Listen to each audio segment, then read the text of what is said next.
There's a term here they call Mzungu. It means white person, but they call me Mzungu too, because essentially they're saying you are a foreign person. You do not belong here, period. We're Black, yes, and that's great. Good for you. But we don't belong together. You are American. You belong to, and I want to be like, can you tell the Americans that I'm American and I'm supposed to be there? Like, could you please? Because they keep telling me to come here, but you're telling me to go back anyway. So if you're looking for that sense of that familial sense or that sense of belonging, I think you're going to be lost, because I don't know if you can ever find that in a place outside of yourself. This is our earth. This is our world. We're supposed to be here. Whatever our purpose is, we'll find it right here in this place. Welcome to Flourish in the Foreign, the award-winning podcast that celebrates, elevates, and affirms the voices and stories of Black women living and thriving abroad, while exploring living abroad as a pathway to wellness. I'm your host, Christine Job, a Black American woman with Trinidadian roots, a business strategist and consultant from Atlanta, living and thriving in Valencia, Spain.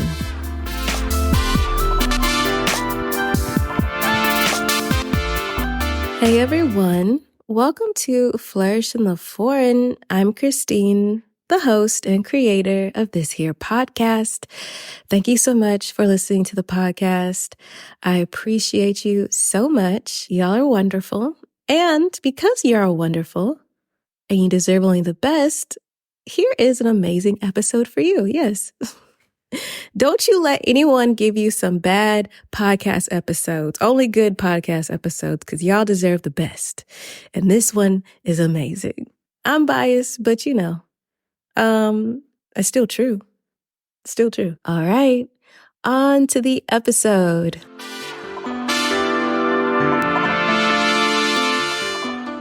Season 5, Episode 9. Today's episode features Nikki Faye Tillery. Nikki Faye is an internationally recognized entrepreneur and global career and lifestyle strategist whose mission is to empower women around the world to discover and pursue their passions. With years of experience in corporate America and as an entrepreneur, Nikki Faye has developed a keen eye for identifying the unique talents and strengths of her clients and guiding them towards creating successful and sustainable businesses. Now, chatting with another Atlanta girl out here in the world was an absolute delight. I really love chatting with Nikki Faye. I really adore her, and I know you all will love this episode. But I'll let Nikki Faye tell you all about it. My name is Nikki Faye. I am based in Nairobi, Kenya. I am originally from Atlanta, Georgia. I've lived abroad probably about 8 years now. I originally moved abroad to Colombia. After that, I came over to Kenya. I left Kenya briefly and moved to South Africa. After South Africa, I went to Turkey. After that, I went to Bali for a bit and then settled back in Kenya. I tried out a couple countries in between that I guess I can't really count because it didn't work out. And I was just like, So I didn't really live there, but I did try it out. When you sample a thing, that was me. Well, I can't say the seeds were planted for me to live abroad, but they were planted for me to travel. When I was younger, we traveled a lot. We had relatives in Canada, so we went there a lot. And then we just traveled a lot. I remember one specific instance. I went to the Bahamas and there was a woman there. We went to a jewelry store. I don't know why we went to this jewelry store. We went to this jewelry store and I'm not going to try to do the accent because I'm horrible at accents. But basically she said to me, listen, and she was so serious. I'm a child. She was like, listen, I have the same eyes you have. I have been engaged 7 times. I have 7 children and I've never been married. So be careful because those eyes can get you in trouble. And so that thing stuck with me literally my entire life. Just, having this woman impart this wisdom into me, if you call it wisdom, but I felt like it was at the time. And I think I kind of got later in life, what she meant, but that was very impactful to me. And that happened just on a vacation. So travel, yes, came from my parents, but I can't say that moving abroad came from them because no one in my family ever lived abroad. And I don't know if they feel like that's the plan, for my life or anyone else's. But yeah. I asked Nikki Faye if she had the opportunity to study at university and if she had the interest and opportunity to study abroad. Well, when I was in undergraduate school, I saw the brochures. There are brochures everywhere talking about studying abroad and whatever. And I'm like, that's for rich kids. I clearly can't go. You know what I mean? I'm trying my best to just be here in school. So I thought about it, but it just wasn't in my realm of possibilities at the time. But once I went to law school, I actually was working in a library and the brochures were there and I'm reading all the brochures and there was this one study abroad program in London. And I was like, you know what?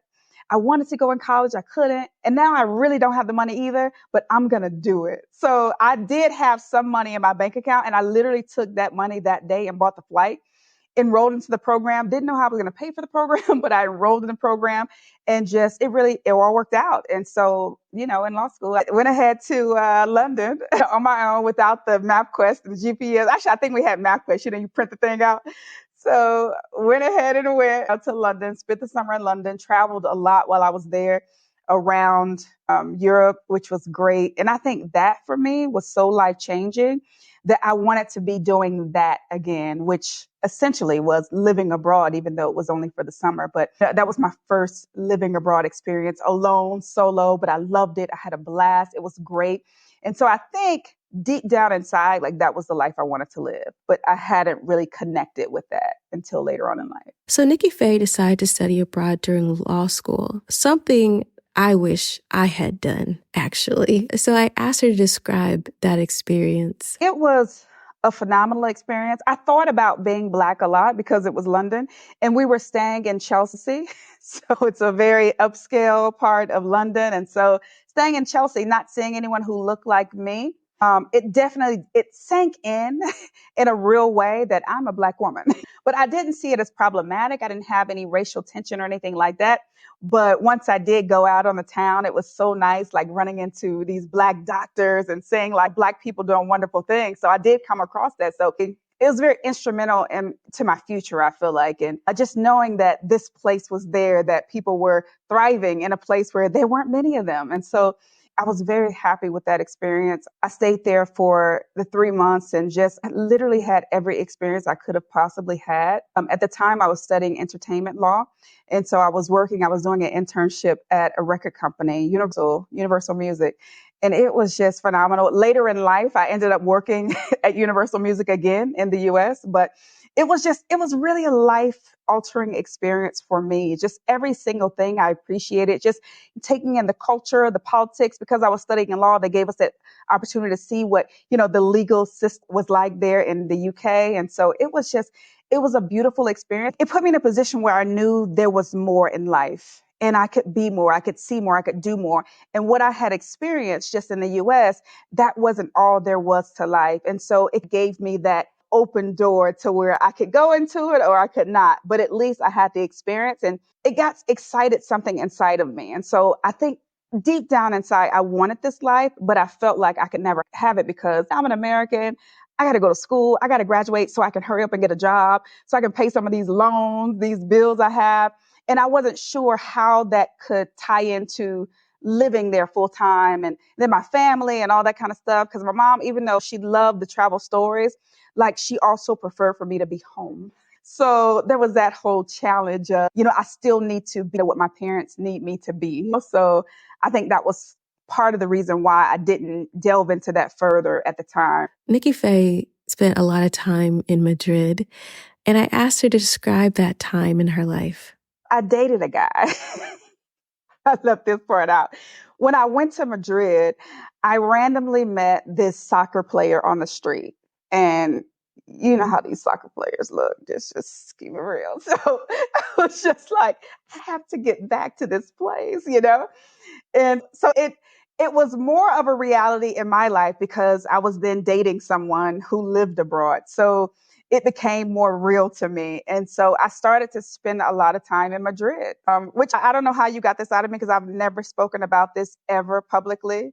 I don't even think I told many people this in private. But anyway, but that was a part of my life. I would come back and, between at the time I was living in San Francisco and Madrid, like quite often, because then it wasn't me being like on holiday. It was like me living here because I'm with this person. We're cooking and we're living and we're doing like the daily life. And so I could really, really see myself being here for a longer period of time or doing this as a future, like living abroad. So it really became clear to me at that point that it was a possibility, specifically because, now I have someone, I think that kind of makes it easier in a lot of ways. You have a person to say, hey, I'm here. I'm going to be with you.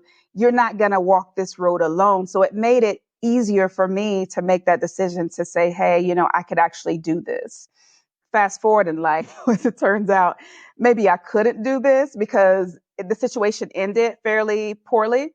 And so when you're in a situation where this was really great and now it's really bad, and what do I do? Because everyone I know and love is in another country, So that's where it got really real for me. And so I think after that moment, I put it out of my mind, to be honest.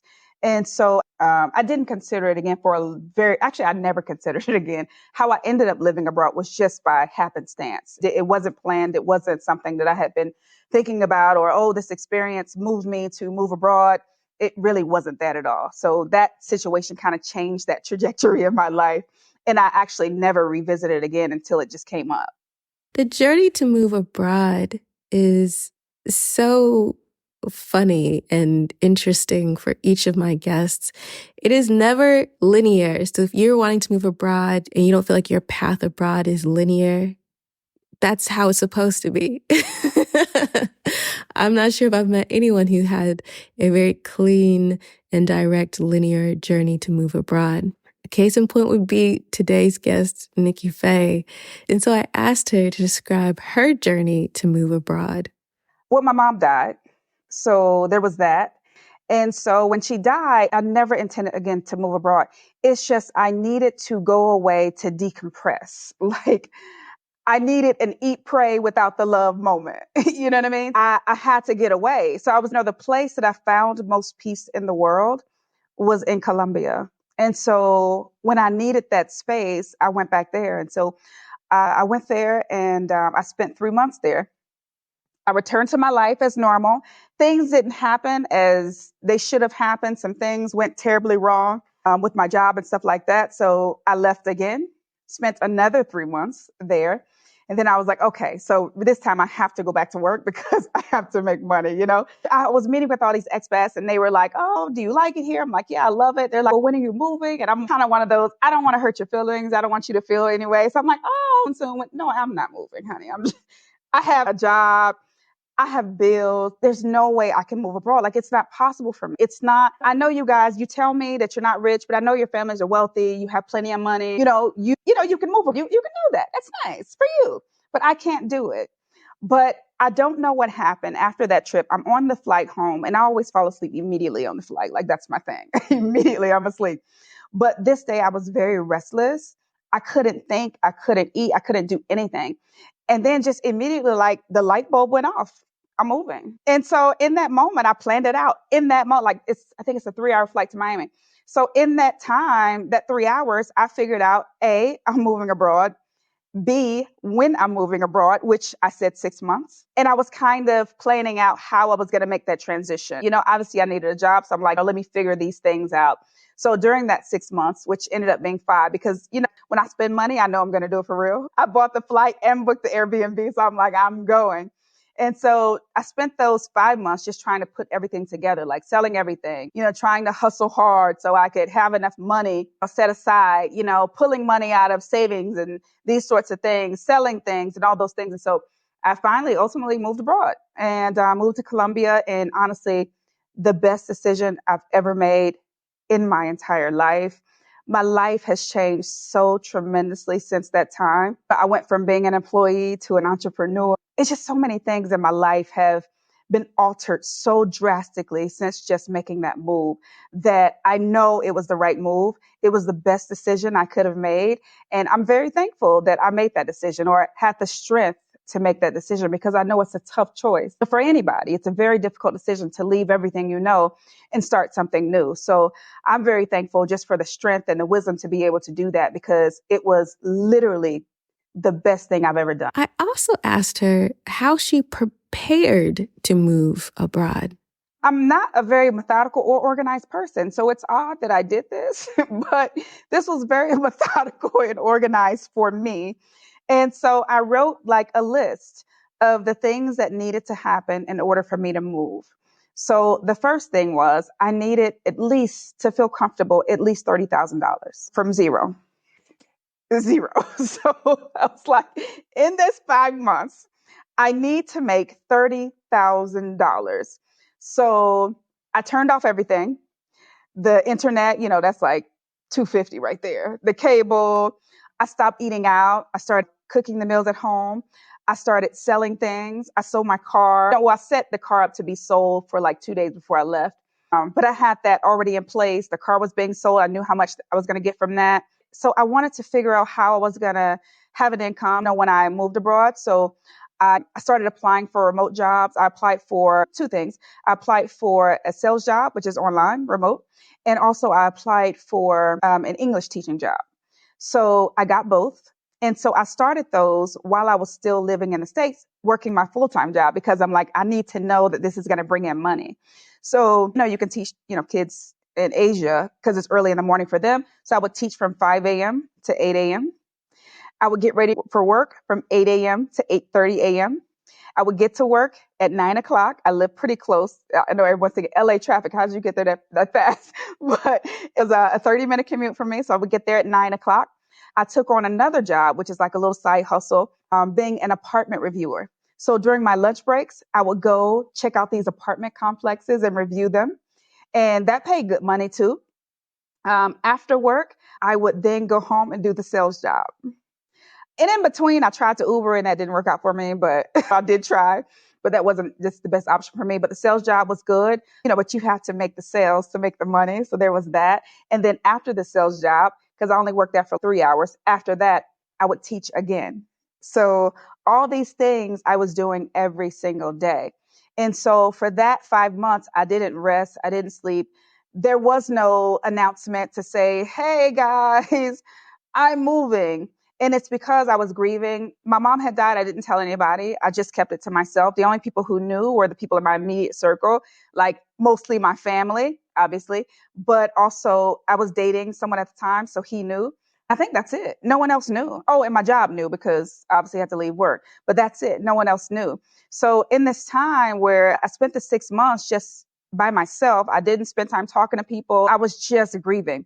So when I came back, I was still grieving. So I was just like, I'm just going to do these things to keep myself busy, occupied, and to save for this future that I'm planning for myself. So I did that for those 5 months. And then when the 5-month mark came, I made sure everything in my house was sold or I gave it away. And then I packed up, got on the plane. I took 2 suitcases, 1 box with my bike, because I really liked that bike. It was so pretty, like a peach little bike. But anyway, so I took that bike. I had, I think, a carry-on with food stuff, like seasonings and stuff like that. And that was it. I left. I didn't tell anybody. I didn't make a Facebook announcement, but I also didn't tell people my mom died. So I didn't tell people my mom died. I didn't tell people I was moving. I was just gone. At some point, they may have called me and I didn't answer the phone anymore. And so no one really said anything. I did tell my dad and my sister, and they were like, oh, okay. I already lived in California. They live in Georgia. So it was no thing for them. They're like, we don't see you anyway. So, and at the time, Colombia is 3 hours from Miami. So it's not so far. So if indeed I wanted to visit home, probably in the same, frequency that I did when I lived in LA, rarely. So I think it just really didn't become an issue for them, at the time. So there was no party, there was no going away. And I always say no one cared. But when I go back and I see people, they're like, oh my God, you didn't tell us. And I'm like, I know, I was going through my own stuff. If you've been listening to this podcast for any amount of time, You know that I typically ask my guests about the day they left their home country and the day that they arrived in the new country. And it's always very interesting because there usually is a story there. And one of these days, I will make a compilation of these. So I asked Nikki Faye to describe her day of departure from the U.S. and when she finally arrived in Colombia. Whew, that was tough. I'm going to try to go back a step because it's a very emotional journey for me. So I had a layover in Panama. So I'm in Panama. I was late because the flight was delayed. So I get to the desk and I'm like, oh, I'm late. Has the flight gone? They're like, oh, no, the flight didn't leave yet. And I'm like, oh, my God, great. Like, I'm going to make the flight. And then I don't speak Spanish. So I'm sitting there with all the people. And I noticed there are not that many people at the gate. It's awkward. So then all of a sudden, people start running away from that gate somewhere else. And I'm like, I want to ask someone, but I don't speak Spanish. Like, it would have been a good thing to put on my list, learn some Spanish, but I did not. So I'm seeing them run to the gate. And so I go to the counter. I'm like, excuse me, what's happening? The person doesn't speak English. So they go to get someone else. And so the person barely through her English, she basically shows me there's a gate change. Now, this gate, let's say I'm at gate 1. The gate that I need to depart from is 55. So yes, and the flight is late. I'm like, I'm already late. I'm like, I'm not going to make this flight. And I don't know. I've never missed a flight. So I don't know what happens when you miss a flight, so I'm panicking. So I'm running to this other place. And so I get to the other gate and I'm like, I'm here. Has the flight left? And they're like, oh, no, ma'am, the flight didn't leave. There's a delay. No flights are leaving this airport right now. And I'm like, huh? No flights are leaving? Well, apparently something happened on the runway. There was a pothole or something. So, of course, no flights can leave. So they have to fix the pothole for us to be able to fly away. And I'm like, oh, my God, thank you. The lady's like, oh, here's a voucher, get some food or whatever. So I'm like, oh, okay, cool. I'll get some food. And she's like, where's your passport? So I go to look for my passport and I'm like, oh, and I normally have my purse draped over me. So I'm like, I know it's missing. But I was like, maybe in my haste, I threw it in the bag, because I had like a carry-on. I'm like, maybe I threw it in the bag. I'm going through the bag and now I'm ripping all the stuff out. I'm looking in the carry, nothing. The bag is gone. I'm like, and so I was like, maybe I left it on the plane. So I run back to the other gate. Again, I'm at 55. We were at 1. I run back to the plane where we offloaded. So I'm like, hey, can you check the plane to see if my purse is there? Because I knew like when I was leaving, I was in a hurry because the plane was, all these things. So they go in, the cleaners go in twice. They're like, there's no bag, ma'am. And I'm like, somebody stole my bag. So I'm freaking out. And so I've never told this story ever. But so I'm freaking out. There's no bag. And I'm like, oh God, my life sucks. Like my mom died. I'm here and I have nothing. I'm trying to move abroad. I was like, well, maybe I'm not supposed to be here. Maybe I just need to go home. And I'm like, by the way, the only place I can go is home if I can go home because I have no passport. So I went to like a help desk and I'm like, ma'am, can I talk to Lost and Found or something like that? The lady is very unhelpful. Then she finally walks away and I'm just like, oh my God, by the way, from the moment I walked to the desk, I kept hearing, go back to the first gate. I kept hearing, I'm just ignoring it. Go back to the first gate. From the moment, even before I went to the plane, go back to the first gate. I'm hearing it here. I don't do it. And I'm like, well, I'm just going to wait for this customer service lady to come back. Even though I keep hearing, go to the first gate. So finally, I was like, you know what? Let me go to the first gate as if it was my idea. So I go walk to the first gate and guess what's there? My purse. So I reach, it's right in the seat. So I reach just like this to go get the purse. And there's a woman there. And she goes, ma'am, don't touch that bag. And I just start laughing because I'm just like, this is so funny. I was like, if this isn't my mom, you know what I mean? Because, I have one of those praying moms. She's always praying for me. I was like, oh, no, who's going to pray for me by myself? And so sure enough, literally there are 5 security guards guarding my bag. And I'm just like, my God. So I just sit down and I'm just like, oh God, thank you. Like I didn't need this. Like my life is already in shambles. So finally they call like their bosses or whatever, the head of security. They bring, ma'am, is this your bag? And I'm like, yes. Can I see your passport? I don't have a passport because our passport is in the bag. So finally they were like, follow us. We go to this secure terminal. They send my bag through security. And he's like, where's the passport? So it's in the front pocket. So he goes in the front pocket, gets the passport. It's me. And so I get the bag, go back to gate number 55. And guess what? All is clear. And now we're about to board. So I was just like, maybe this is the play for my life, you know? So I called my sister. I'm just bawling like crazy. And I'm like, oh my God, my mom, she's still here. She's still praying for me. So I'm just like, oh, I'm just having like a serious, in the middle of the airport, by the way, because everybody's looking at me. These people, they speak Spanish. They don't know what I'm talking about. And so I'm just like, oh, going crazy here in the middle of this airport. Anyway, so I board my flight, get to Colombia, and now I feel free. Because now there are no worries anymore. I'm just like, I'm supposed to be here. Everything's gonna be all right. So I get there, I get to my Airbnb, and it's probably not what I wanted it to be, but I was just happy. I was happy to be there. I was happy everything worked out. And my life was gonna be good. Like I knew it. Like I had this feeling. I'm like, this life is going to be good for me. And so I started living my life in Colombia, and it was absolutely amazing. It's as if all the problems that I had and I was carrying on my shoulder, they took them and they were like, here, give those to us. They put them in a locker and I left and I felt so free once I left that airport, like completely free. I've never felt so free in my life. You know, this was meant to be. This is what my life is supposed to be. Whatever my purpose is, I'm going to find it now. So Nikki Faye settles in Medellin, Colombia, and I asked her, what was it like living in Colombia? As clear as I was that this was the path for me, I wasn't clear on what my moves were, you know, what my next steps were. What do I do? How do I now manage this thing that I've gotten myself into? So I wasn't very clear. What I did know is I had those two jobs. I was teaching English. I was doing my sales job.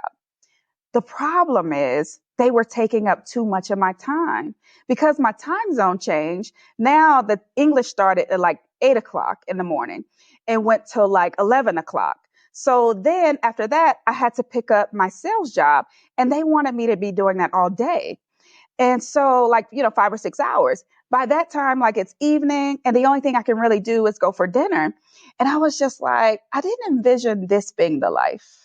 Like, like in the US, like working for 8 hours, you get home, you eat, it's time to go to sleep and repeat. And so I was like, I didn't really envision this for my life. So with anything, if something's not going right, you have to figure out how you can make a change. So I basically told the lady at the sales job, I was like, hey, I can't work as many hours anymore because working this many hours, I'm not having time at all for myself. I'm not even enjoying this place that I'm in, this beautiful country. I'm not enjoying it because I'm stuck to this computer all day long and I'm not handling that process well because I'm like, if I'm going to do this, I can go back to my company.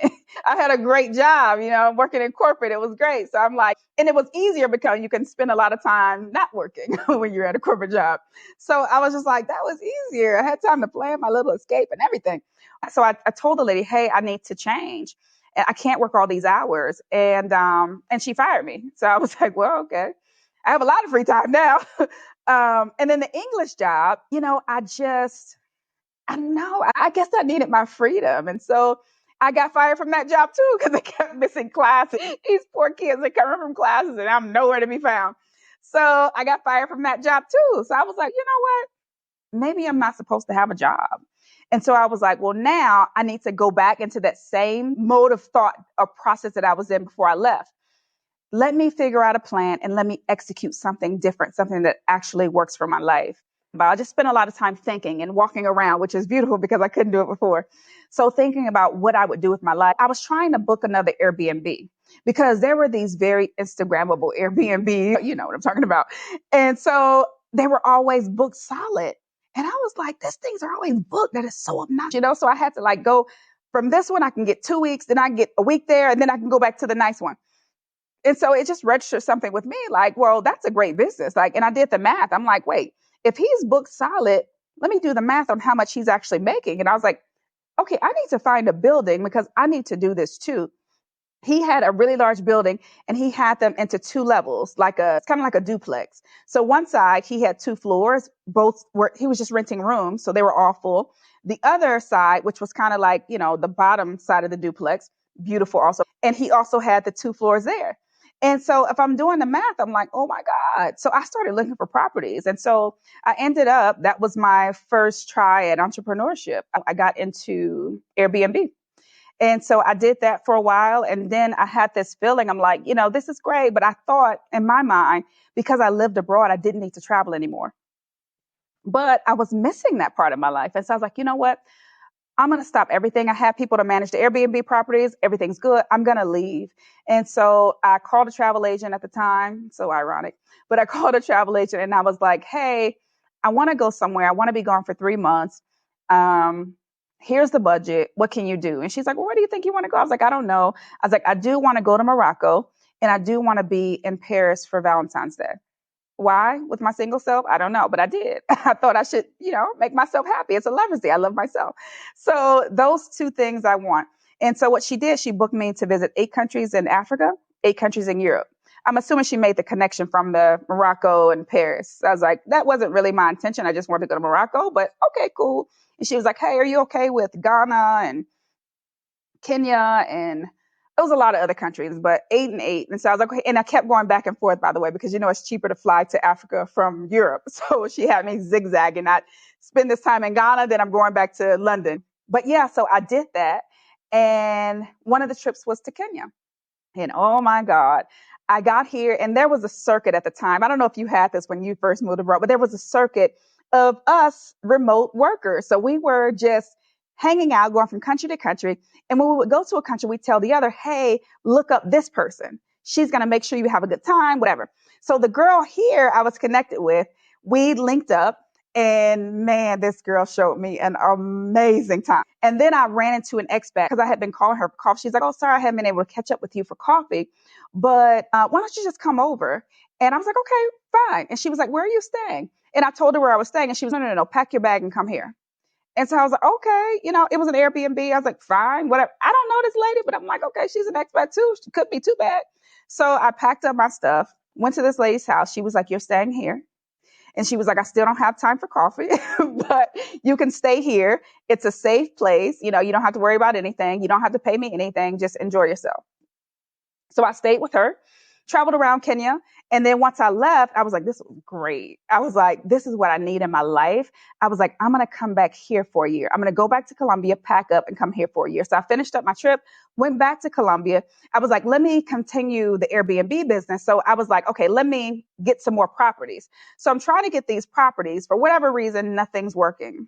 Not only are the properties not working, but I'm also being kicked out of my apartment, which is nuts. All these things happened at once. Like also, one of the places that I had rented for Airbnb, I got evicted because a couple came and they had a big fight and they called the police and they were a married couple with children. So I was just really shocked that these people would be the ones to get me kicked out. But anyway, I lost pretty much everything. So I put everything in storage and I just left, went to Kenya. And the first day I got here, lo and behold, that thing that ties you to a place, I met a guy, which worked out because the girl that I had stayed with, when I came back, she was like, oh, don't worry about finding a place. Just stay with me. And ironically, the very place that lady let me stay with her in, I live in that same building right now. Crazy, right? Nikki Faye has been living life and going around the world. So I asked her, why did she decide to leave Kenya? I left after 4 months. It didn't work out because I thought Kenya was a bit expensive. Like the lady was letting me stay with her and she was like, I can stay here as long as I want, but you still need your own place. You can't just be staying with somebody just for an extended duration. So I was looking for a place and it was just too expensive. And I didn't want to do a situation where there were a lot of people like doing roommates and stuff like that. But I was like, I didn't really move abroad for that either. So I was just like, it's too expensive here. So I moved to South Africa because South Africa was much cheaper. And so, but I was still dating the guy. That you're waiting for him to say like, oh, just stay with me. That never came. So I ended up moving to South Africa and it was much cheaper, but I just didn't like I didn't feel safe, most times. And nothing ever happened to me, but I didn't feel safe because of there's a high crime element there. And so I stayed there for about 6 months. And then from there, I went to Turkey. So as Nikki Faye is living her life in exploring and country hopping, really country shopping, deciding on which country is the best fit for her, she finds herself in South Africa and then eventually in Turkey. So I asked her to describe her time in South Africa and why she decided to move to Turkey. And I want to give a bit of a trigger warning here because this next portion, although not graphic, does describe some violence. So South Africa, I lived in Johannesburg, which was great. I love the environment there. I love the energy. It's such an amazing place, but I don't like feeling uncomfortable because I had a health issue. And so I'm walking down the street trying to find a hospital and people are yelling at me, get off your phone, because someone will snatch it. And I was like, look, they can have the phone right after I finish finding this doctor. I don't care. I just need to find this doctor. And so I never felt comfortable there, even though I absolutely loved it. I still love South Africa. I just don't feel a high level of comfort there with the security issues. And so I left there and I moved to Istanbul. Istanbul was great. It was so cheap to live there. I lived in a beautiful area. I love the people. I love the lifestyle. I love the environment, all of those things. I thought it was phenomenal. And I was having a great experience up until, a funny thing is I had these friends. I had a group of about 5 Black girlfriends, 3 or 4 Black guy friends. All the girls was like, we all got punched in the face randomly by Turkish men. And I'm like, oh my God, that's terrible. Never happened to me, so I'm okay. And then the guys were like, 2 of the guys were like, yeah, we got stabbed randomly by Turkish men, and I'm just like, what? Like, that sucks for you. I'm having a good time, though. Oh, and then my turn came. So one day I was walking home from wherever, got to close to my apartment. There was a guy blocking the door standing in front of the stoop. And I don't know Turkish, but I'm like, excuse me, he stood up, he punched me in the face, and then he spit in my face. Yeah. And that was that. So I was trying to figure out what I needed to do. So I called some friends of mine one of my friends, her husband works for the Canadian embassy, not the American embassy, but still, I was like, he can still help me. So I call him and I'm like, hey, what do I do? And he's like, go to the police. And I'm like, great. Went to the police. And it was like a serious investigation, by the way. Like, Christine, this was a whole to do. So the guy came and he's like, well, where were you at? And where did he go when he left you? He went to those buildings. He looked at the cameras. He saw the video. So he saw exactly what happened. So then he took me to the police station. I had to look at a lineup. It was like a whole experience. And so he's like, give me your passport. So I give him my passport. And of course, my passport is an American passport. It says the United States of America right on the front and it's blue. So I'm a citizen. Once you open it up, you can also see where was I born in the United States of America in Atlanta, Georgia. And he goes, can you cook me some African food? And I'm like, for one, I just went through this trauma. For 2, clearly I'm from the United States of America because you have my passport. And 3, I'm just so taken aback that now I just want to go. So I go home and I'm like, I hope you can find the guy, whatever. I couldn't pick him out of a lineup. So he keeps calling me every night, asking me to come to my house, to cook me these African meals, all this kind of stuff. Anyway, it just gave me a really bad taste in my mouth. And even though I loved Turkey, like outside of that experience, I couldn't get past it and it was too much for me. So I ultimately left.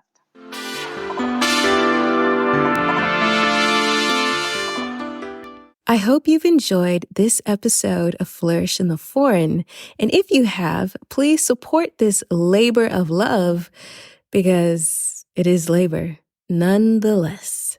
You can support this solo indie podcast by becoming a member of the Flourish in the Foreign Buy Me a Coffee membership, where you can subscribe to support the podcast on a monthly basis.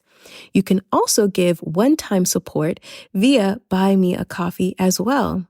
And you can do either one at buymeacoffee.com/flourishforeign. Support this podcast by writing a review on whichever platform you listen to the podcast. And if you listen on Spotify, you can also leave comments on each episode and even answer some of the poll questions I've created for certain episodes. Be sure to share this podcast with your friends and family and even the colleagues you kind of like. This podcast continues to exist and thrive due to listeners like you. Thank you so much for your continued support. Now, back to the episode.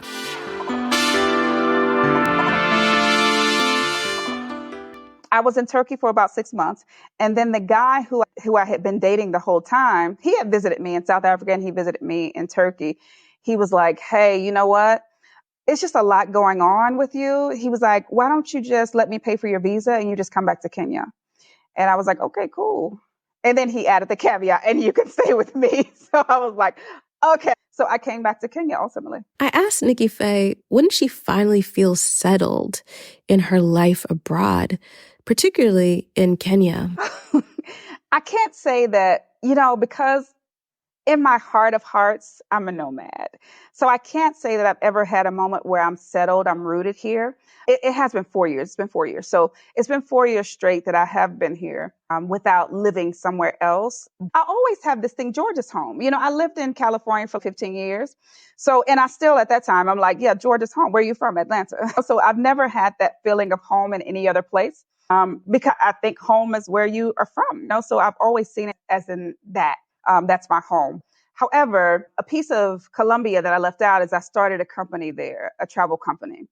And so once I was settled here in Kenya, I continued that company in Kenya and also, started in some other places as I traveled along some other places. So the business in Kenya is just really good because I feel like I have a connection to this place. Even though it's not home, I feel like I have such a connection that I want to share it with the world because I feel like as Black Americans, we don't have the history. We don't have the records. We don't know the names. We don't know the families.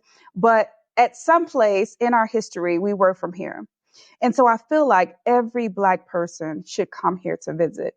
And so that's really my mission, to get people to come here. So that's a piece of my travel company that I really love. I handle travel all over the world, but I love the piece where I'm bringing Black Americans here and me sharing this piece of what I feel like a piece of me, really. I don't know it. I'm not familiar with the history of it, but a piece of me, I feel like is here on this continent. And so I love sharing that with people. And I love sharing with people the fact that you can actually own a piece of what was at some point your home.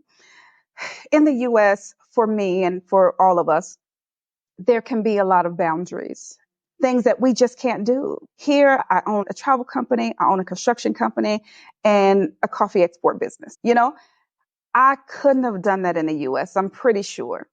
So for my construction company, we purchase heavy equipment and we bring it here and we lease it to governments and to developers. So I'm at home. I went to the States home. When I say home, I mean Atlanta. So I'm in Atlanta and I need to buy some parts for the machine.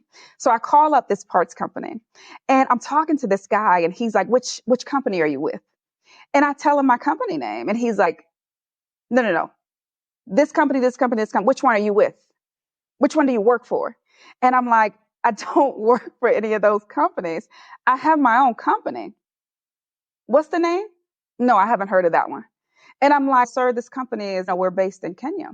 And he's like, what? Oh, okay. So once he wraps his mind around that, now he can help me with these parts. But when I looked at, when I heard him say these things, I'm like, that's a limitation. Only these companies have these contracts. Only these companies, these specific companies own those machines. I can bet, I don't know who owns them, but I can bet you, I'm willing to bet money that the companies are not owned by people who look like us.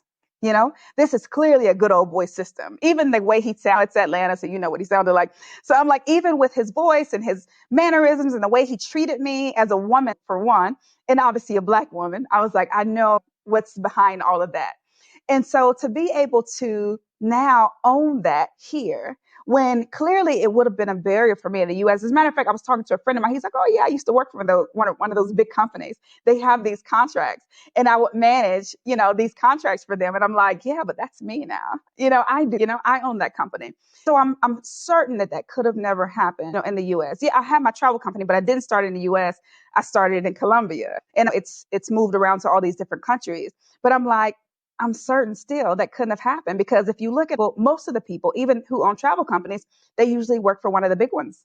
They're just like, hosting under one of these big ones. So I'm just like, I'm also certain I couldn't be in that space and exporting coffee. Like, Really, that couldn't even when I look at all the exporters here, you look at the list, like it's public. And most of the people who are the exporters of coffee from Kenya do not look like us. So what my mission here is, it's even though I love like planning travel everywhere and helping people experience the world, here it's like it has a special place in my heart.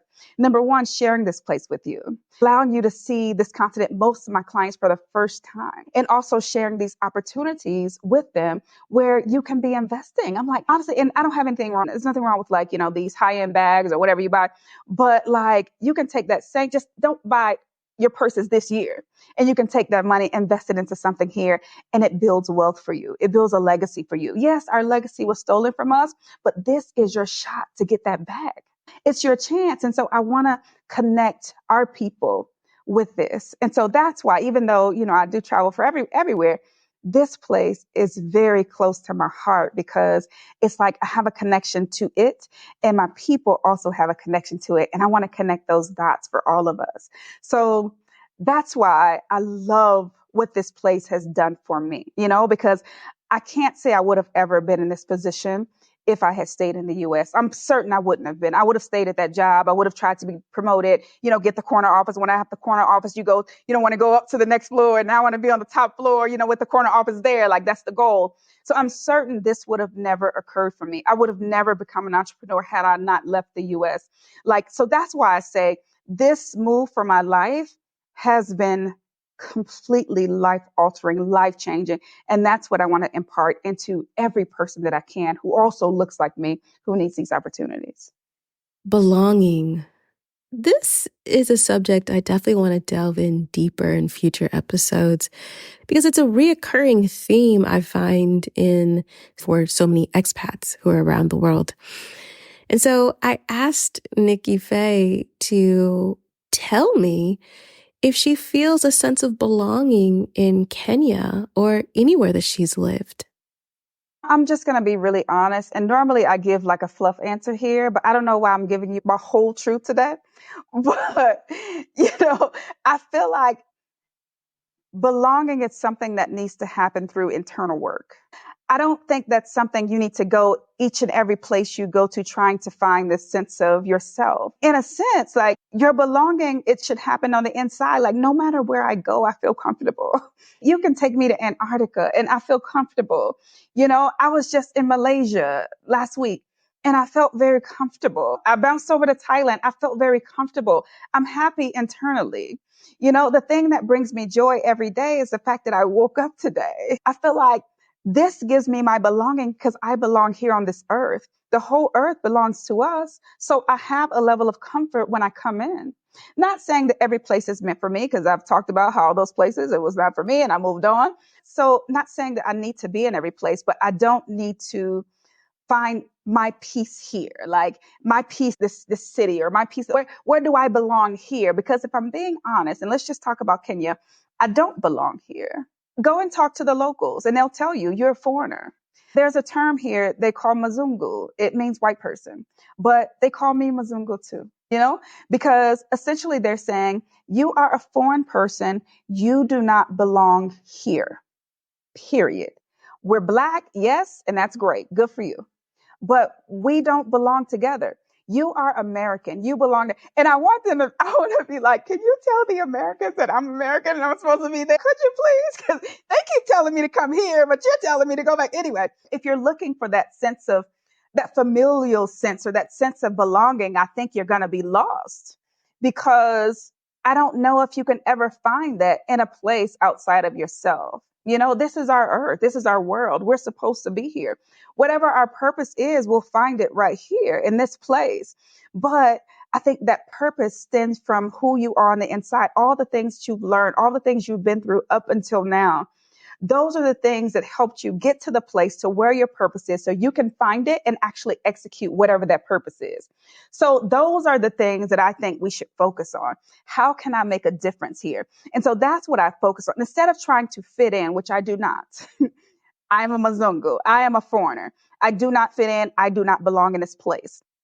So what I try to do is, no matter where I go, I want to make a difference. How can I alter the course of someone's life in the way that mine has been altered by just being here in this place? How can I do that? For me, I look to opportunities to give back. Typically, no matter where even in Colombia, I look for the people who look like me because we've all had a shared past and a shared history to how we got into these places. So I want to help those people. So that's the first thing I do. So in Colombia, I went and found those people who look like me. How can I help you? What can we do collectively to make things better for you here? And the same thing here in Kenya. How can I help you? What can we do collectively, coming together as a shared unit in order to make a difference here? And so that's what I'm doing here. And here I've started an organization, a nonprofit that helps women, helps develop the potential of women, and helps to build up women in their communities, to help bring women forward. This system in Kenya is built on patriarchy, which is a lot for me and for us because we've come, from the US, and we feel like we've passed that point. We've gone through that and we've overcome that. And so I want to bring a little bit of that we've gone through, what we've learned, and bring it here and share it with the people here. And so that's what I've done. In Kenya, there's this statistic that I really don't like. It's 30,000 babies died last year from poor hygiene, not because they had a disease. And these are newborns, not because, something happened at birth. It's just hygiene. They had diarrhea and they died from that. So we're working to help women in poverty overcome this, through providing them training on how they can, how to raise their kids, how to deal with a newborn. And in addition to that, providing them the hygiene materials they need, because we don't think about this a lot, but you think, and I don't have any children, but if I did, I would be so excited. I would go to the store. I would buy all these things that I need. I would make a list. I would do a party and we'd have a shower and people would buy me even more things. And as I go along, as I'm getting ready to have this baby, I'd buy even more things for myself. We have to think other people can't do that. So what do they do? How do they feed their babies? How do they clothe them? How do they wipe them when they're dirty? What if they have an ear infection? What do they do? So we've been working with an organization to rectify the situation. Another situation is their children, these girls. They have been victims of genital mutilation, early childhood marriage. I mean, just the list goes on. All these girls, they're little girls. They've been victims of all of these terrible atrocities. And so we're working with them just to make sure they're educated. They have the tools they need. We actually went a couple of weeks ago to speak with the girls and see how they were doing. And they were just so happy and loving and just so smart. And it was just astounding because these were the girls who had no place to go because this is the summer. They should be home. There were over 80 girls still there because they had no place to go. So it's trying to help girls like that to be better, trying to help women. There's a culture here of being taken care of by men. And I'm not going to go into the detail. You have to, when you are being taken care of by men, you have to do what those men want you to do. So there's that culture here because there's a problem with the shortage of jobs here. So we can't create the jobs, but what we can do is what we're doing is trying to teach them how to use the vehicle of the internet and how to learn how to do those jobs or create knowledge in them or teach them things so they can learn how to do these internet careers. Because now, we can't create a job, but we can teach you how to do something else where you can have a job online and assisting them throughout the process so they can have internet and computers and those types of things. So those are the things that I do. I wouldn't say for a sense of belonging because I have that internally, but for a sense of building a community that I'm living in that's given me so much. Because just being honest with you, I have a house help, I have a cook, I have a driver, I have everything. I don't do it. There's nothing that's not done for me here. I don't even make my bed, but what am I giving back to this community that's given me so much? And this is my way of connecting with them. So yes, I'm not going to ever be Kenyan. I'm not going to ever be from here as far as I'm concerned, but I do what I can to be a part of the community in whatever way that I can. And the way that I've chosen is to give back. So that's how I have a sense of belonging. Sacrifice, grief. A lot of people don't really want to hear all of that when they're talking about living abroad.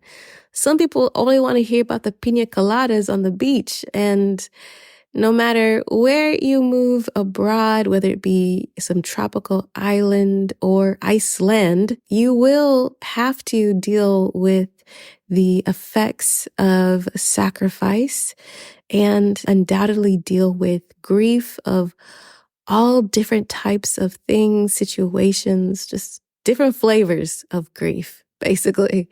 And so I asked Nikki Faye to describe some of the sacrifices she's made and some of the grief that she has had to endure abroad. Well, I think with any sort of transition, you're going to have loss. What did I lose? My family? I'm not close to them. And at this point in my life, because when I was in LA, I was like, I'm kind of living my life. I don't need to be around family. But now that I've gotten older, it means more to me. They mean more to me. And so, I do miss that piece of my life. Also, I see my friends, in their careers and, they're doing the same thing we did back then, but they've moved up in their careers. They've gone to companies that, some of them I wanted to go to also. I had planned for my future. After this, I'm definitely going to go, work at this company, that kind of thing. And most of my friends have gone to that company. So I had those dreams and aspirations. However, what I have now is different. But I can't say I don't miss the old life. I miss my friends. I miss the trajectory I would have had, but for moving abroad. However, all the wonderful things that I have now, like I'm thankful. It's a great life. So it's giving me a freedom and a liberty and access to things that I wouldn't have ordinarily had access to. I've brought like a lot of my family here, and to see my family and I'm talking about some of these people have never left the States. And here they are in Kenya visiting me. Like the first vacation they've ever gone on in life is to Africa, to Kenya, here to visit me. And so that brings me a lot of joy. And it also brings me a level of joy connecting with them and seeing how they connect with this place. And to see them fall in love with this place, it's just a beautiful thing. And to see them living in my daily life, it's just so outstanding to me. So in a way, gives me that peace back. And I think, honestly, the family members who come to visit me, even the friends, I feel like we have a higher level of connection because now we have this shared thing that we've connected through. And so I do love that. So yes, I've experienced great loss, and not just what I had, but what I could have had, based on where I see my other friends and what they're doing. But I also see a part of my life that they'll never have and they'll never experience. And, they'll never live this sort of a dream life, as so I call it, but they'll never have that. Like, and some of them, even though they have these great careers that I would have had, like some of them still haven't discovered a life that they love. Some of them still are like, hey, I wish I had this. I wish I had that. And it's not accessible to them. And so, yes, I do grieve what I lost. I grieve not walking in the places where I walked with my mom, and these sorts of things, or, being able to drive by the places, those kinds of things. I grieve those things. And when there's a birthday party and when there's a holiday and people are coming together, I grieve during those moments because I am missing those moments. However, I do have a new plan because I've decided, hey, for the important moments, you guys have to let me know and I'll be there. So that's my new life plan, to still connect even though I'm far away. So, my dad's birthday is coming up. It's a surprise birthday party. So I hope this doesn't come out before the birthday, but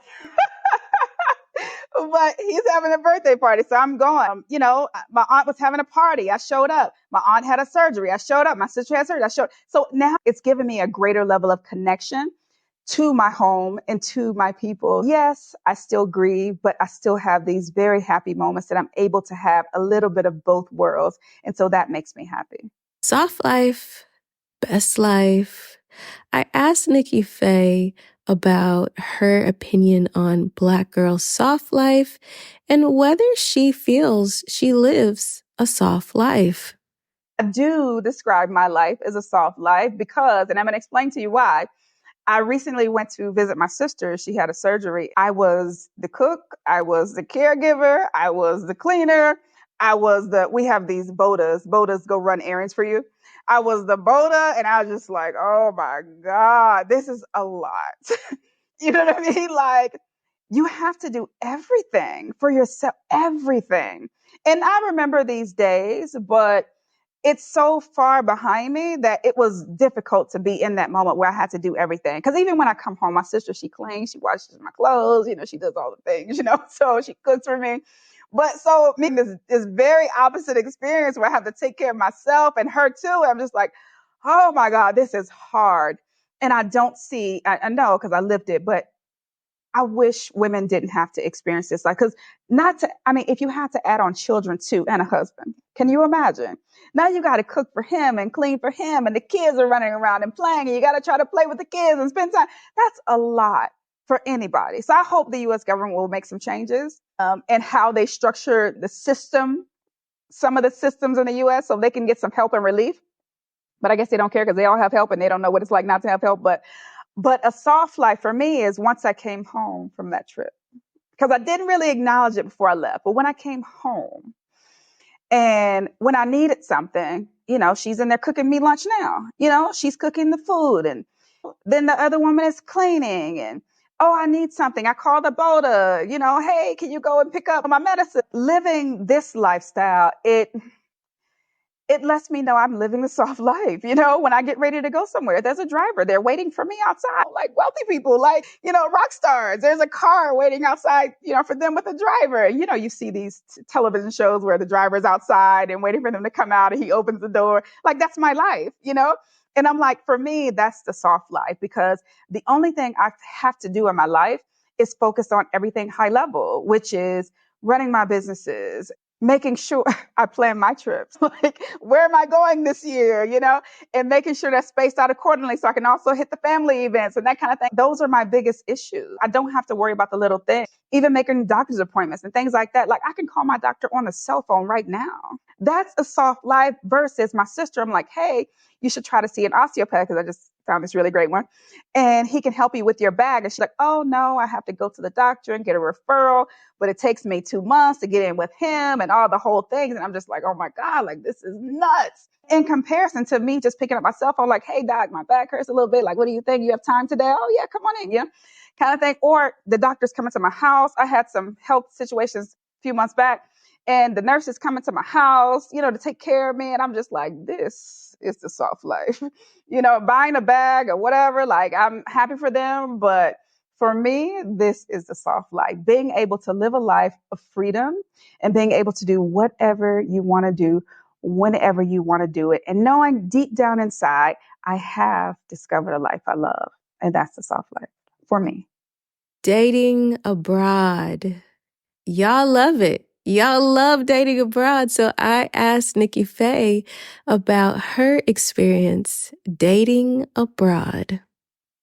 I think dating abroad has been quite amazing. I always say this, it's actually not accurate. I always say I Tindered in 70 countries. I had visited some countries before I started Tindering, so I don't know the exact number, but I've Tindered in a whole lot of countries. And that in and of itself is a great experience for me, because, as much, and this was back then, I haven't Tindered in a year, so I think it's Bumble and Hinge and all this kind of things now. But, it was such a great experience of just getting to know people in different cultures for me. So, and, I know people are, Tinder's a hookup site, but I wasn't like hooking up. I was just experiencing different people from different cultures. And for me, it was a way to connect with the locals when it wasn't an easier way to connect. You could go to a bar and maybe you strike up a conversation, or, you see which expats are around and available, but dating like brought you a different kind of deeper sense of how to connect. Like, what do you guys do? Like, where do you want to take me? And it's very unique. I found in every single place, like what people actually wanted to do and engage in, and how they wanted to relate to you or how they wanted to entertain you or whatever. It was just very unique, I thought, in every place. And so just having an opportunity to experience people, I thought, was the amazing part about dating around the world. And I know people are going to have their own thoughts about this, but having that experience really helps you with life. Because you're able to hear different perspectives, even on dating. Say he's a jerk, yes, whatever, but you still learn something from him in that situation. How do people like you, similarly situated in your country, handle situations like this, a dating situation, family situations, Even dining out, like, how do you normally approach this? Do you dine at home? Do I come to your parents' home? Like, how does this work? If we're on a date, like, are you taking it seriously to the fact that I need to meet your parents next weekend? Are you in love with me after the second date? Like, all these unique things. So, after you go and have these experiences, you're like, well, wow, because I'm accustomed to these experiences in the States where not only is he not telling me he loves me, but he's probably ghosted me and I'll never hear from him again. So the fact that someone is still coming back and they love you and they want to be with you, how do you manage these things? It's like, I think you gain a lot of wisdom through that. And I know it's a simple thing, dating, and people, feel however they want to feel about dating. Because I know a lot of women who are like, I don't date. I don't want to be bothered with men. But I'm just like, really, it's enlightening. And now they have the Bumble BFF. So now you don't even have to go on a date. You can go out with, potential girlfriends and hang out and have a ball and really have the same experience without it. So for me, it's been the connecting with other people, seeing how they interact with you and seeing, what the experience is like, and being able to take situations or take something or note something you learn from all those situations and use it in your life in that country and outside. So those are the things I find beautiful about dating abroad. I asked Nikki Faye about being Black abroad and whether being abroad has changed the way she identifies within her Blackness. Well, I have to say 100%, like, it's changed. My view of Blackness has completely changed. I think, for one, just living on the continent of Africa, and yeah, Blackness is different. You don't have that same, I think the experience that I most connect with is being a Black American woman, So because I find Blackness is not the same everywhere you go. Right now, like now in my life, I cherish that connection that we have, amongst each other, not just with Black women, Black men too. That connection, we see each other. I'm going to speak to you. I was in Thailand the other day and I was at a buffet and I was like, I need to put this food on my plate real quick, but I'm going to speak to that Black man who just came in. He just so happened to get to me first. And just having that shared connection, that shared experience, like that, to me, that Black African American experience is really, to me, what I feel the most connected with when it comes to Blackness. Because here in Kenya, it's not like they're not looking at you. There's no connection. I've even run into Africans, not just Kenyans, but Africans outside of Africa, in Europe or wherever. And they're like, I don't know. Why are you looking at me? I don't know you. And I'm just like, oh, okay. My bad. I'm sorry. I thought we had no. Okay, cool. But so I think that has readjusted my thinking when it comes to Blackness, and then how they don't really identify as Black. Because some of them who have gone to the States, they're like, I went to the US and learned I was Black. And I'm like, you learned you were Black, like clearly but they're like, no, I don't, identify in that way. Not when everyone around you looks the same. You're just Kenyan, or you're just your tribe, or whatever it is, they relate to. So it's like, it's a completely different experience that we have versus what they have. And I think our shared experiences have been what bonded us together. We've all struggled together because if you notice, you go back to the workplace in the US, the janitor is coming to the barbecue. You're like, hey, I'm the VP, he's a janitor, but hey, come on over. Like, we're cool. Like, he's my BFF, all that kind of stuff. And I'm still connecting with them and on every level because we have this shared experience as Black Americans. And so I feel like that particular identity is very different from just our Blackness, because we definitely share this skin color with a lot of different people all over the world, but we don't have the shared connection, the shared culture, the shared oneness that I feel like Black Americans have with one another. So, being able to connect with Black women is just, for me, it's just amazing. Like last night, in a sea of Blackness, I knew exactly which one was mine, because there was one girl, because it was mostly Kenyans at this event we held last night, but she walked in the room and I was like, that one's mine, because we have this shared connection. I know what you look like. I know your facial features. I know how to identify them versus, the other Blackness that walks in the room. So I think Black women, Black people generally, we have this shared connection of Blackness that not everyone who has the same color share. And I wish they did, because I'm always acting like, why don't y'all have this thing? Like, you see Kenyans in another country, you don't feel like, oh my God, hey. And they're like, no. And I'm like, oh, okay. Well, what they were telling me they relate to is, I don't like it so much, but it is what it is. They relate to each other based on socioeconomic status. And which for us, we're like, no, you know what I mean? No, you're my people. And I learned that the hard way. Like, no, you're not my people because you share this same hue. You're not. And so now I've learned to not behave that way as if, we share this thing in common of Blackness, because it's not just about Blackness. I think it's more about shared experiences over time. Wellness. I asked Nikki Faye what is her personal definition of wellness, and if that definition and that practice of wellness has evolved during her time abroad. I think for me, it's evolving. I think wellness, just like you said, it's a whole lot of different things. It's layered spiritually, financially, socially, mentally, all these things. I think they come together to form like a whole person. And so I think I focus on those things, for well, of course, I look after my health. I'm vegan now. I also get my regular massages. I go to an osteopath now. If you don't know what an osteopath is, you have to see one. These people are amazing. But I go to an osteopath now, and they help release tension in your body. And, that for me is also wellness. And I try to make good decisions as far as other humans are concerned, how I relate to people. It's about evolving how I think about people and how I treat people and how I live my life and, how the decisions I make for myself. Even yesterday, this is such a quickly evolving process for me. I had like a little tiff with, a friend of mine. And so I was like, you know what? Wellness for me is not having this issue, lingering and hanging over my head. Wellness for me is fixing it. Because this is my friend. This is somebody I love. Like, why would I let some tension come between us? Because that tension, it eats you up. It causes stress. It causes sickness and ailments to happen to your body because you're holding all these things inside. So wellness to me is releasing those things, becoming whole in every single way, spiritually, like physically, all otherwise. Like, I'm going to the gym regularly. I'm taking care of myself. And if I'm on a long flight, when I get back, I have to have a massage each way, once I land and once I return home. So I have to do those things. And wellness for me is, having the things that make me happy, So when I do go to the US, I don't know if you do this, but I come back with like huge suitcases filled with things that make me happy, mainly food stuff. So, these things for me are wellness. These are things that provide total and complete wholeness for me. And so that's what I think of when I think wellness. And me as a whole person, I need to be fully living at my best. Thank you so much, Nikki Faye. You are delightful, and I appreciate you sharing so much with me and the entire Flourish in the Foreign audience.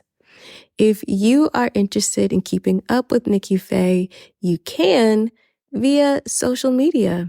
I am on Instagram. My personal page is at Nikki Faye the Wanderer. 2Ks, The Wanderer. So at Nikki Faye The Wanderer, my business is called The HISO Collective. So you can find us everywhere at The HISO Collective. So Instagram, The HISO Collective. Our website is thehisocollective.com. We do travel, and we also do these passion trips that I'm so passionate about, is bringing people to the continent of Africa, visiting Kenya. And also we teach people how to invest abroad and also how to become an international entrepreneur. So, and we also do some relocation stuff too. So people who want to relocate either to Colombia or Kenya, we also do that. So it's the HISO Collective. But my Facebook group is called Blacksit Tribe. We've been around a long time. So we were the first Blacksit, and then a whole lot of people came after, but we are Blacksit Tribe, and we are there to help people to move abroad, people who look like us to move abroad. So you can come there and get all your questions answered. We also have another travel group called Noir High Society Travel. So if you want to do some traveling, even if you're not high society, I always post about, whatever I love. So if I'm visiting a place, I love it. I post about it. I'm a big fan of luxury on a budget. So I find the most amazing hotels at an amazing price so that everybody can enjoy luxury. Because I feel like if you're traveling, you might as well be living in luxury. Don't stay somewhere that's like your home. Like stay somewhere better than that. So I'm all about the luxury. So Noir High Society Travel that's a Facebook group if you'd like to join that. But everyone is welcome, whether you want to move abroad or you just want to travel, we got you covered. Thank you so much for listening to this episode of Flourish in the Foreign. If you'd like to learn more about this guest, please check out their show notes page at flourishintheforeign.com/episodes. Be sure to grab the Move Abroad with Intention guide to not only aid in your leap abroad and making sure that it is successful, but also, if you're already abroad, to keep you engaged and to keep you accountable as you cultivate this new life abroad. I've also curated a playlist of sorts that goes with the guide. I made a whole list of episodes of this podcast that I think will be really helpful as you complete the guide. You could find that list in the description of this episode. And I'd also suggest that you grab the Build a Business Abroad guide if building your own business abroad or taking it abroad is something that interests you. It's not for everybody, but for those of you that are interested in it, I highly suggest you grab that guide. And I've created a playlist for the Build a Business Abroad guide as well, which is basically just season 3 of this podcast. Season 3 of this podcast was a mini season all about building a business abroad. Be sure to check out the Flourish in the Foreign blog and the Flourish in the Foreign bookshop, powered by bookshop.org, where you can support local bookstores and Flourish in the Foreign at the same time. Check out my list of books to help you move, live, and thrive abroad. Make sure that you are subscribed to the Flourish in the Foreign YouTube channel for when I drop new videos, and follow the podcast on Instagram and TikTok at Flourish Foreign.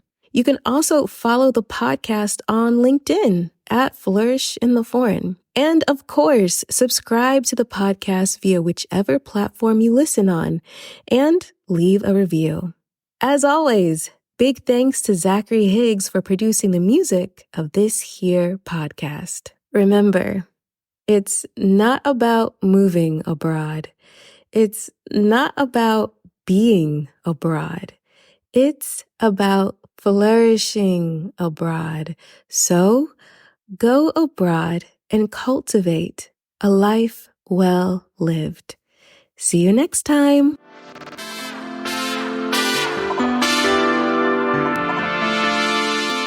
On the next episode of Flourish in the Foreign. The thing about aging is your relationship to time and people changes. So when I left, my nephew was a baby. My sister didn't have any kids. My sisters were in college or a late teenager. And now I go back and I spend time with my sisters, my nephew. I see this other generation coming up. I think about my own aging. Do I want to do that here? Who's going to be here? Maybe I will retire in America. And then, oh my God, did I pay into Social Security long enough that I could even get medical? Like, these are all boring things, but they get increasingly important as you get older. And I didn't, you're not thinking about that in your 20s. And you don't even, I didn't know I was going to stay this long. So that is a tension I constantly live with.